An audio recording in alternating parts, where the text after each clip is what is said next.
बिस्मिल्लाहिर्रहमानिर्रहीम। Welcome to calculus and mathematics learning.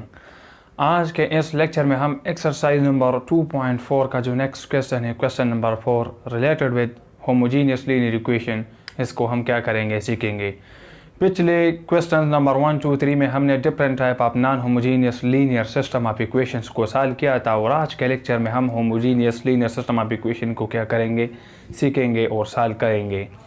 चलिए बढ़ते हैं exercise number 2.4, chapter number 2 matrices and determinant. Chapter का नाम है first year mathematics, new course आप के हैं, लेक्चर नंबर 24 है। क्वेश्चन नंबर 4 ये कह रहा है कि solve the following system of homogeneous equations. तो हमारे पास 2 पार्ट है इसमें। ये पहला पार्ट है, इसमें x1 - x2 + x3 = 0, x1 + 2x2 - x3 0, 2x1 + x2 + 3x3 0। अब हमारे पास होमोजीनियस सिस्टम ऑफ इक्वेशन में दो तरह के सोल्यूशन पॉसिबल है, एक ट्रिवियल सोल्यूशन पॉसिबल है, एक नॉन ट्रिवियल सोल्यूशन पॉसिबल है। नॉन ट्रिवियल सोल्यूशन वो होता है जिसमें हमारे पास जब किसी मैट्रिक्स का हम डिटरमिनेंट लेते हैं और उससे रिजल्ट 0 आता है तो सोल्यूशन हमारे पास नॉन ट्रिवियल सोल्यूशन होते हैं। ट्रिवियल सोल्यूशन तभी पॉसिबल होते हैं जब किसी मैट्रिक्स का डिटरमिनेंट नॉट इक्वल टू 0 आ जाए, तो फिर उसी सोल्यूशन को फिर ट्रिवियल सोल्यूशन कहते हैं। अब ट्रिवियल सोल्यूशन को हम यूनिक सोल्यूशन भी कह सकते हैं और ज़ीरो सोल्यूशन भी कह सकते हैं, क्योंकि ट्रिवियल सोल्यूशन तभी पॉसिबल होता है जब किसी linear system of equation, homogeneous linear system of equation का रिजल्ट हमारे पास कंप्लीट 0 हो, हर एक वेरिएबल का रिजल्ट और आंसर क्या हो, 0 हो। और नॉन ट्रिवियल सोल्यूशन हमारे पास इसके सोल्यूशन इनफाइनाइटली मैनी सोल्यूशंस होते हैं। अब इसी में हम सीखते हैं ट्रिवियल और नॉन ट्रिवियल सोल्यूशन। तो ये पहला पार्ट है, सोल्यूशन की तरफ मैं बढ़ता हूँ। मैंने बताया था कि चूंकि लीनियर सिस्टम है तो इसको हम किस तरह लिख सकते हैं, मैट्रिक्स फॉर्म में लिख सकते हैं। तो पहला स्टेप क्या होगा, write it in the matrix form. So x1 - x2 then plus x3, नीचे लिखते हैं x1 + 2x2 then -x3, then नीचे लिखते हैं 2x1 + x2 then plus 3 time of x3, and then यहाँ पे क्या लिखते हैं, 0 0 0। सही है, ये मैट्रिक्स फॉर्म हो गया पहला स्टेप। सेकंड स्टेप में मैंने बताया था कि इन कॉलम जो कांस्टेंट है और वेरिएबल है, सेकंड स्टेप में उसको अलहदा करो, सेपरेट करो। So separating constant and variable on the left hand side, so it becomes, यहाँ पर कोएफिशिएंट 1 - 1 1 है, 1 - 1 1 है, यहाँ पर 1 2 - 1 है, सो 1 2 - 1 लिखता हूँ। फिर यहाँ पे 2 1 3 है, क्या है, 2 1 3 है। अभी तो चूंकि हमारे पास कांस्टेंट हो गए तो ये वेरिएबल के साथ मल्टीप्लाई होगा। वेरिएबल क्या है, XYZ। अब आप इन दोनों मैट्रिक्स को मल्टीप्लाई करोगे तो ये सेम रिजल्ट यही देगा। सही है। और राइट साइड पे हमारे पास क्या है, 0 0 0 है। सही है। अब लेट्स सपोज ये हमारे पास मैट्रिक्स ए है, लेट्स सपोज दिस मैट्रिक्स हमारे पास matrix let's suppose capital X है, let's suppose this is capital O matrix. सही है। अब ट्रिवियल और नॉन ट्रिवियल सोल्यूशन को चेक करने के लिए पहले हम डिटरमिनेंट मालूम करते हैं। सही है। तो डिटरमिनेंट लेते हैं गिवन मैट्रिक्स ए का, तो A determinant will be 1 - 1 1, 1 - 1 1, then 1 2 - 1, then हमारे पास 2 1 3 है, क्या है, 2 1 3 है। अब इसका डिटरमिनेंट लेते हैं, मैं लिखता हूँ कि expand along R1, expand with R1। सही है। R1 से मैं एक्सपेंड करता हूँ। अब R1 ये साइन भी याद रखें, साइन कन्वेंशन मैंने बताया था हर एक वीडियो में, plus minus plus minus plus minus plus minus plus. जब डिटरमिनेंट को एक्सपेंड करते हैं तो इस साइन कंसेक्यूटिव इसमें आता है सक्सेसिवली। R1 से मैं एक्सपेंड करता हूँ तो पहला एंट्री 1 है, इसके साथ साइन पॉजिटिव आएगा, सो 1 लिखते हैं। अब 1 इसी पहले रो में इसी पहले कॉलम इसको क्रॉस करूँ तो 2 - 1 1 3 रह जाएगा, 2 - 1 1 3। फिर -1 की बारी है, क्योंकि हॉरिजॉन्टली रंग R1 जा रहा है, सो -1 के साथ साइन माइनस एक्स्ट्रा आएगा, सो माइनस इंटू -1 से क्या आएगा, +1 आएगा। अब ये 1 नहीं है, ये इसी कॉलम में है और इसी रो में है, तो इसको क्रॉस करो। तो जब इसी रो को क्रॉस किया मैंने, इसी कॉलम को क्रॉस किया, तो हमारे पास 1 - 1 2 3 रह जाएगा। क्या क्या, 1 - 1 देन 2 एंड देन 3। अब इसके बाद मैं हॉरिजॉन्टली जाऊंगा तो 1 की बारी 1 के साथ साइन पॉजिटिव आएगा, सो +1 में लिखता हूँ। अब ये 1 नहीं है, इसी रो में है और इसी कॉलम, इसको क्रॉस करो, सो 1 2 2 1 रह जाएगा, 1 2 देन 2 1। अब सिंपल इसको फाइंड आउट करते हैं, सिंप्लीफाई करते हैं, सो इससे 6 आएगा माइनस फार्मूले का, और यहाँ से -1 आएगा। मजीद सिंप्लीफाई करो, सो यहाँ से 3 आएगा, माइनस हमारे पास फार्मूले का आता है, यहाँ से -2 आता है। इसको भी सिंप्लीफाई करो, सो इससे 1 आएगा माइनस फार्मूले का, और इससे 4 आएगा। मजीद सिंप्लीफिकेशन करते, यहाँ से 1 आएगा, 1 + 6 से 1 आएगा, यहाँ से +2 आएगा ना, माइनस इंटू माइनस है, सो 2 + 3 से 5 आएगा। सही है। तो मैं लिखता हूँ यहाँ पर प्लस है, 3 + 2 माइनस इंटू माइनस से +2 आएगा तो 3 + 2 से 5 आएगा, यहाँ से 1 - 4 से -3 आएगा। अब इसका रिजल्ट क्या आएगा, इससे 12 - 3 से 9 आता है। तो हमारे पास डिटर्मिनेंट आप एक किस चीज़ के बराबर आ गया, 9 के बराबर। सो आया ये इक्वल टू 0 है 9? नहीं है। डिटर्मिनेंट नॉट इक्वल टू 0 के बराबर आ गया तो इसका मतलब ये हुआ कि यहाँ पर जो सोल्यूशन होगा there solution will be trivial solution. क्या होगा, ट्रिवियल सोल्यूशन। तो ट्रिवियल सोल्यूशन के लिए आपको बिल्कुल भी ज़रूरत नहीं है सोल्यूशन को फाइंड आउट करने के लिए। मैंने बताया कि ट्रिवियल सोल्यूशन वो होते हैं जो कि हमारे पास यूनिक सोल्यूशन होते हैं, ज़ीरो सोल्यूशन। यूनिक सोल्यूशन का मतलब ये है कि इसमें हमारे पास ऑल वेरिएबल वैल्यू क्या लेगा, ज़ीरो लेगा। तो यहाँ पर x1 को 0, x2 को 0, x3 को 0 करो तो 0 = 0 सेटिस्फाई। इसमें भी x1 0, x2 0, x3 0 तो सेटिस्फाई हो जाएगा। इसमें भी x1 x2 x3 0 करो तो सेटिस्फाई हो जाएगा। तो इसका मतलब 0 हमारे पास यूनिक सोल्यूशन है जो कि हमारे पास ट्रिवियल सोल्यूशन के लिए पॉसिबल है। तो इसी पहले नंबर पार्ट का जो सोल्यूशन होगा that will be trivial solution and the result will be x1 x2 x3 that all of 3 will be equal to 0। अब पार्ट नंबर 2 की जानिब बढ़ते हैं। अब पार्ट नंबर 2 को भी सीखते हैं। ये हमारे पास होमोजीनियस लीनियर इक्वेशन है। होमोजीनियस लीनियर इक्वेशंस हमारे पास वो होता है जिसमें हमारे पास राइट साइड्स पे all of the constant are equal to 0। तो यहाँ पर देखो ये कांस्टेंट भी 0 है, ये भी 0 है, ये भी 0 है। तो इसका मतलब ये है कि हमारे पास होमोजीनियस लीनियर इक्वेशन है, homogeneous linear system of equation है। अब ये लोग कह रहे हैं कि इसको सॉल्व करो, तो सॉल्व करने के लिए पहले हम ट्रिवियल और नॉन ट्रिवियल सोल्यूशन चेक करते हैं by the method of determinant. Determinant के लिए पहले इसको इस तरह स्टेप नंबर 1 स्टेप नंबर 2 की तरह लिखो। तो मैं डायरेक्ट स्टेप नंबर 2 में जाता हूँ, कांस्टेंट लिखता हूँ 1 1 2 1 1 2 देन -2 1 -2 1 -1 देन -1 देन 5 एंड 4 सही है। और मल्टीप्लाई बाय कांस्टेंट हमारे पास क्या है, x1 x2 x3 है। x1 x2 ये वेरिएबल है, sorry x1 x2 x3 and this is equal to सिफर सिफर सिफर सही है, ये आ गया। अभी लेट्स सपोज हमारे पास मैट्रिक्स ए है, let's suppose this is capital x and let's suppose this is o है, कैपिटल O है। अब डिटर्मिनेंट को मैं मालूम करता हूँ। So taking determinant on the both side, so determinant of a will be, इसका डिटर्मिनेंट लेते हैं, क्या लेते हैं डिटर्मिनेंट। सो 1 1 2 then -2 1 -1 -2 1 -1 then -1 5 4 -1 5 4।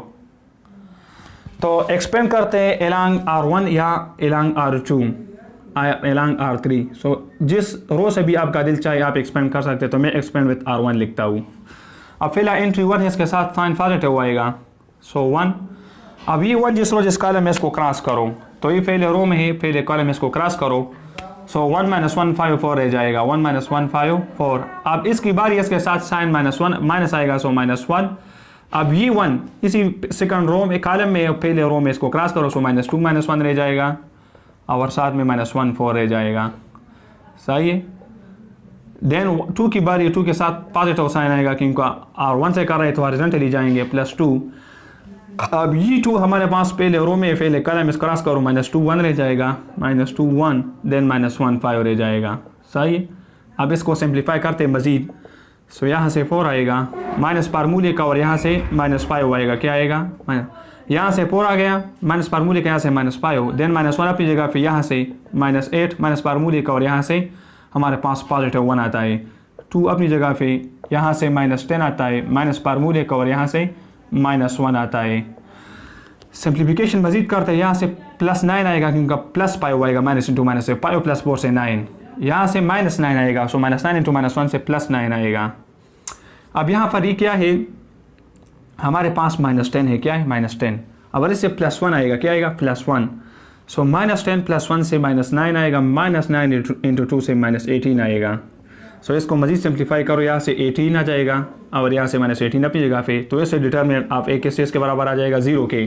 तो डिटर्मिनेंट 0 के बराबर आ गया तो इसका मतलब यहाँ पर जो सोल्यूशन होगा that will B non trivial solution. क्या होगा सोल्यूशन, नॉन ट्रिवियल सोल्यूशन का मतलब मैंने बताया कि नॉन ट्रिवियल सोल्यूशन का मतलब इनफाइनाइटली मैनी सोल्यूशन। तो जब भी इनफाइनाइटली मैनी सोल्यूशन की बात आ जाए तो हम फिर इसका रिजल्ट निकालेंगे जो कि हमारे पास प्रॉपर रिजल्ट होगा। तो इस प्रॉपर रिजल्ट निकालते हैं by the method of augmented matrix. अब इसी लीनियर सिस्टम को मैं ऑगमेंटेड मैट्रिक्स के फॉर्म में लिखता हूँ, augmented matrix. Augmented matrix, augmented matrix मैंने बताया था कि इसी हमारे पास मैट्रिक्स को लिखो जो कि 1 1 2 है, देन -2 1 -1 है, -2 1 -1, देन -1 5 और 4, -1 5 और 4। फिर यहाँ पे वर्टिकल लाइन हम ड्रॉ करते हैं और इसी मैट्रिक्स को लिखते हैं जो कि हमारे पास राइट साइड पे 0 0 0 होता है। ये आर्गुमेंटेड मैट्रिक्स होता है, सही है। अब यहाँ पर मैंने बताया था कि हम रो इचेलॉन ऑपरेशन अप्लाई करते तो इसके लिए पहले मैट्रिक्स रो का जो पहला एंट्री है वो 1 होना चाहिए, ज़रूरी है। तो पहले रो का पहला एंट्री 1 है। सेकंड स्टेप में मैंने बताया था कि 1 के नीचे जितने भी एंट्रीज है उसको आपने 0 बनाना होता है। तो 1 के नीचे हमारे पास 2 एंट्रीज है, इसी -2 -1 को सेपर बनाते हैं इसी 1 की मदद से। ये नेक्स्ट स्टेप होता है। ऑपरेशन परफॉर्म करते पहले रो को न छेड़ो, 1 1 2, देन हमारे पास 0। अब यहाँ पर ऑपरेशन क्या करेंगे सेकंड स्टेप में, R2 करेंगे +2 R1 तभी 0 होगा। R2 +2 R1, ये R2 है -2 है ना, तो यहाँ पर R2 की जगह -2 पुट करें, +2 अपनी जगह पे, इंटू R अप 1 1 है, तो इससे रिजल्ट 0 पॉसिबल है, तो इसलिए मैंने ऑपरेशन लिखा 0 आ जाएगा। अब R2 की जगह 1, देन +2 इंटू R1, R1 की जगह 1 is 2 इंटू 1 से 2 एंड R2 इज 1, सो 3 आ जाएगा। सेम वाइज -1 +2 इंटू 2, 4 -1 से 3 आ जाएगा और यहाँ पर 0 आएगा। अब यहाँ पर ऑपरेशन करेंगे, इसको भी 0 बनाएंगे 1 की मदद से, सो इसको सिंपल ऐड करेंगे तभी 0 आएगा। सो R3 + R1 ऑपरेशन परफॉर्म करते हैं, -1 + 1 0, 5 + 1 6, 4 + 2 6, 0 + 0 0 ही आ गया। अब लास्ट नंबर रो में अगेन ऑपरेशन परफॉर्म करते, पहले रो को न छेड़ो, 1 1 2, देन 0, देन 0 3 3 को भी ना छेड़ो 0। अब ऑपरेशन क्या होंगे, इन दोनों को 0 बनाते हैं। सो R3 - 2 R2, R3 - 2 R2, सो R3 - 2 इंटू R2 से 0, R3 6 है, -2 इंटू R2 की जगह 3 है, सो -2 इंटू 3 से -6 और R3 6 -6 + 6 है 0। सेम वाइज यहाँ पर भी 0 और यहाँ पर भी 0। तो यहाँ पर देखो ना, ये R नंबर 3 हमारे पास कंप्लीट 0 है, x1 की वैल्यू 0, x2 की भी 0, x3 की भी 0। सो इन सम तीनों का अगर सम किया जाए तो 0 आ जाएगा और यहाँ से भी दिस इज इक्वल टू, यहाँ पर इज इक्वल टू साइन है ना, ये वही मैट्रिक्स है यहाँ पे। सो इज इक्वल टू यही मैट्रिक्स हमारे पास 0। तो 0 इज इक्वल टू 0 का कंडीशन जब भी आ जाए तो इसका मतलब इनफाइनाइटली सोल्यूशन पॉसिबल है for the given linear system of homogeneous और नॉन होमोजेनियस लीनियर इक्वेशन। तो इसका मतलब ये हुआ कि यहाँ पर हमारे पास क्या है, इनफाइनाइटली मैनी सोल्यूशन है। अब इनफाइनाइटली मैनी सोल्यूशन की बात आ गई तो मैं कहता हूँ कि लेट सपोज यहाँ पर x1 x2 x3, तो let suppose x3 is equal to arbitrary constant, let suppose this is equal to z, सही है। ये z मैंने आर्बिट्ररी कांस्टेंट सपोज किया पर x3। अब यहाँ पर ये x2 है ना, सो 3x2 हो जाएगा। देन यहाँ पर ये क्या है, x3 वाली है, so 3x3 + 3x3 and this is equal to 0। अब ये इसको सिंप्लीफाई करो, सो x2 हमारे पास -x3 आ जाएगा। क्या आ जाएगा, 3 3 के साथ cancel, so x2 will -x3। So further simplify करो, सो x2 विल बी, x3 की वैल्यू मैंने सपोज की आर्बिट्ररी कांस्टेंट z हो, सो यहाँ पर मैं z पुट करता हूँ, माइनस अपनी जगह पे इसकी जगह z, ये x2 की वैल्यू आ गई। अब x1 की वैल्यू निकालते हैं, so x1 then plus x2 then 2 time of x3, this is equal to 0, सही है। x1 की वैल्यू नहीं है, इसको निकालते हैं।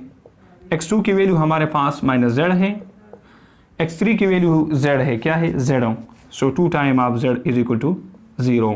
इसको ऐड करो, सो 2z - z से z आएगा, तो जब राइट साइड पे जाएगा माइनस हो जाएगा, सो x1 विल बी -z। तो हमारे पास गिवन होमोजेनियस सिस्टम का जो सोल्यूशन आ गया for part number 2, solution will be x1 x2 x3, this will be x1 की सोल्यूशन -z है, x2 का -z है और x3 का हमारे पास z है। तो आप लिखोगे यहाँ पर कि हमारे पास सोल्यूशन है while z is being an arbitrary constant। Arbitrary constant का मतलब ये कि यहाँ पर z को आप कोई भी वैल्यू दोगे। लेट्स सपोज इसको मैं 1 का वैल्यू देता हूँ, क्या देता हूँ, 1, तो ये सोल्यूशन क्या हो जाएगा, -1 -1 1। अब इस पर आप इस linear homogeneous system of equation को चेक करो तो ये इस equation of linear homogeneous system of equation को सेटिस्फाई करेगा। आप यहाँ पर इसको कोई भी रियल वैल्यू देंगे तो z is being arbitrary constant belongs to real, इसको आप कोई भी रियल वैल्यू देंगे तो ये homogeneous system of linear equation को सेटिस्फाई करेगा। तो इसका मतलब ये हुआ कि यहाँ पर पॉइंट नंबर 2 का जो रिजल्ट होगा, आंसर होगा, that will be a non trivial solution and the solution will be x1 is -z x2 is minus z, x3z, while z belongs to arbitrary constants belong to a real। तो इसके साथ ये lecture ख़त्म करना चाहता हूँ, फिर इंशाल्लाह नेक्स्ट लेक्चर में लास्ट क्वेश्चन सॉल्व करेंगे एक्सरसाइज नंबर 2.4 का, जो क्वेश्चन नंबर 5 है और इम्पोर्टेंट क्वेश्चन है। So thank you for watching this video.